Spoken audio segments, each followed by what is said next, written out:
at the gravity center of the internet.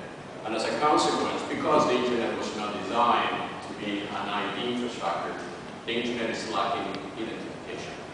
The fact is that lacking identification, a lot of companies are making a lot of money because they are creating some kind of de facto identification environment. But this is against the rights of data protection internationally.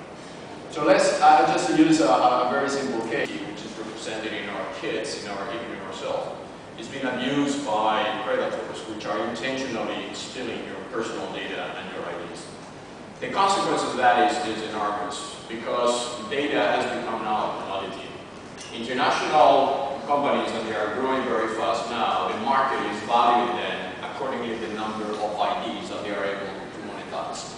So companies like LinkedIn, Facebook, and others, basically they are reselling the users they subscribe to them. So a company does not have any more products or hardware, it has people. But what they are selling is your personal identification. So in the optimal world, which is the world that we are building with Winesky, the PII, which is your personal identifiable information, which is the information that traces you, second slide please, it traces you to where you are, who you belong, your address, your eventually financial information. That information is encrypted and is stored in the device that you would like to store. It could be in your SIM on your mobile phone, could be in USB stick, or could be in your virtual browser. That information is never provided to any third party. That information is yours, and in our views, and that is another concept that we're bringing to the world, a digital ID is not your bank account, your nationality, or your health certificate. It is actually your birth certificate. This is equivalent to the one that you receive when you are born. They're giving you a piece of paper that says you are Chinese or you're born in America or Europe, and with that document you can trade or many other documents in the future until the point that eventually you trade that against your ID. The importance of moving from this de facto ID environment where companies provide you the ID rather you own your own ID will put the person in control of his transactions. Next slide please. And will allow basically now in the case of Snow White to be able to certify with whom she is talking on the internet. Will be able to also certify to where she's buying things on the internet, because another problem of identification we are facing is not only people identification but also sites identification. A lot of the websites that you're accessing actually they are fake websites. And where a man in the middle is putting a website thinking that you're dealing with your bank or with your insurance company or with your retailer, and actually they are stealing your information and your personal data. So in order for us to sustain the growth of the internet, in order for respecting the geopolitical needs of countries, we have to adopt a strong authenticated environment. This environment has to be in line also with national sovereignty. I was in the UN many years to understand that countries treat IDs as a geopolitical asset. It's like water, it's like electricity, it's like anything. You don't want to depend on another country issuing the IDs for you, you want to have it at national level. But those IDs at national level, you want to trade internationally. And the trend now is in China, in India, in many countries, they are moving towards issuing a national ID infrastructure. So the good news is that very soon we're going to be entering into a transactional internet. The internet that for first time in history can become what we all expect it to be, a trustworthy environment, and an environment where we're not going to need to compromise on personal data just because the fact we want to have a social experience. Thanks very much, Carlos. Any immediate reaction? For companies in many areas to be more efficient, to outreach faster and better and more transactional to their own staff, to secure their supply chain management by reducing counterfeiting. Actually, in Switzerland, my company provides identification for watches, high-end watches that thanks to that identification, the owner of the watch can prove that this watch is not a counterfeited watch. We are now moving into other sectors. So I think the big opportunity for the society is that we are entering into a world where everything is going to be identified, unidentified. We are talking about 4.5 billion SIMs already out there, but we are also talking by 2020 of 50 billion transactions of objects that are going to be talking among themselves.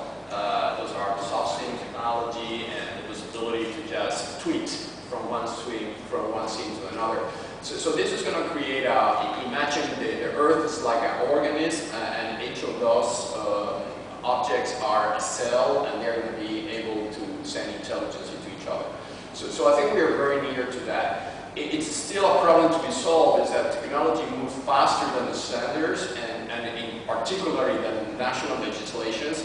So some countries are going to try to abuse of that infrastructure against other countries. And I guess this is going to be a challenge, and if we solve that challenge by adding the right legislation and standards, then the opportunity is huge. Otherwise, we might enter into a problem because we're going to be in a dependency kind of situation versus some super technology powers.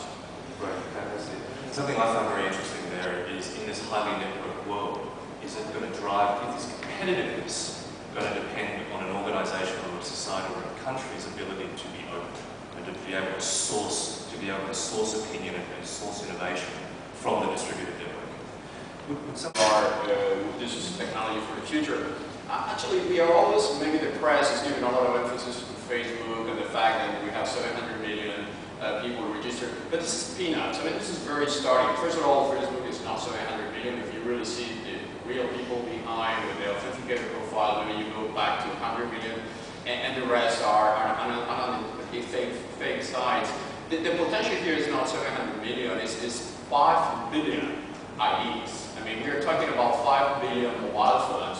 If we cannot use Facebook in China, it's not because of social network experience, because the ID issue related to Chinese have a problem, and it's normal that they have a problem, because they don't want people centralizing their IDs outside the country. The same problem is even in Switzerland. I mean, we have banks and we have to protect secrecy, and every country has its own arguments why they want to maintain some kind of control of the infrastructure.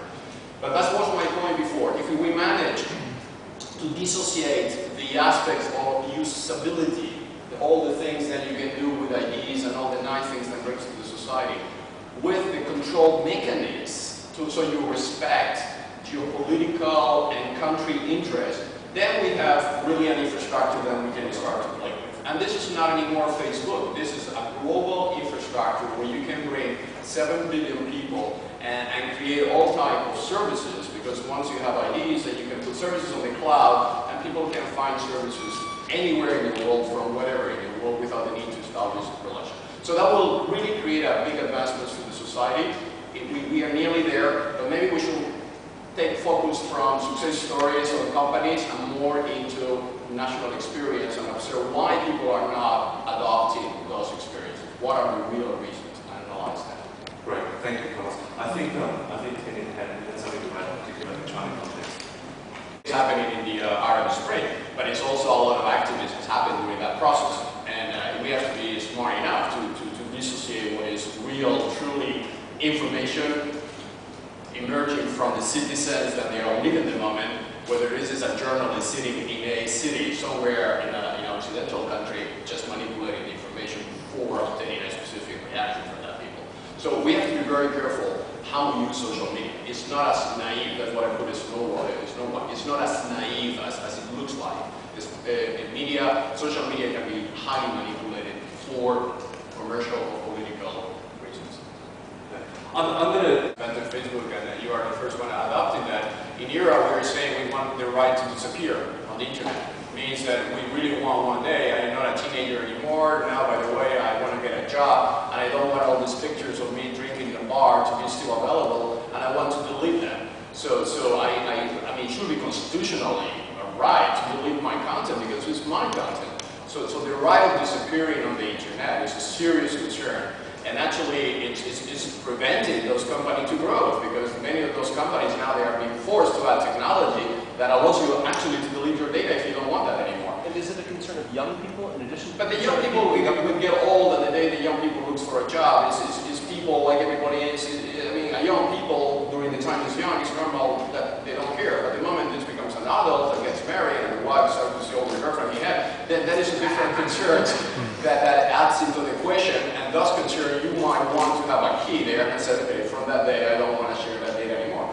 So I think we can live in a world of both. It doesn't need to be either black or white. I think social network is great, being able to share content is great, but being able to delete that content and just ask the provider to stop selling that content, which is mine, should be a constitutional right. It should be a right that companies should be applying in that service.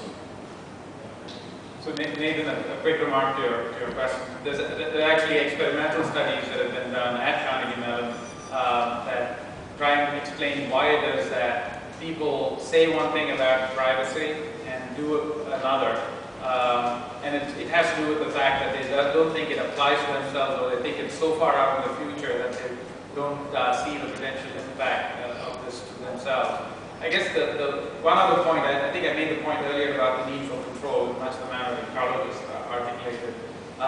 The other aspect, I think, of empowerment at the local level is the fact that individuals in many countries, particularly in developing countries, feel that they have a voice, a capacity to talk to government, because, for instance, being able to report on potholes on roads, taking pictures of them and sending them up to a site so that they can actually be fixed, drawing attention to the need for public services to be delivered in quite the way they should be, or maps where you have Google Maps that now overlay crime incidents on neighborhoods.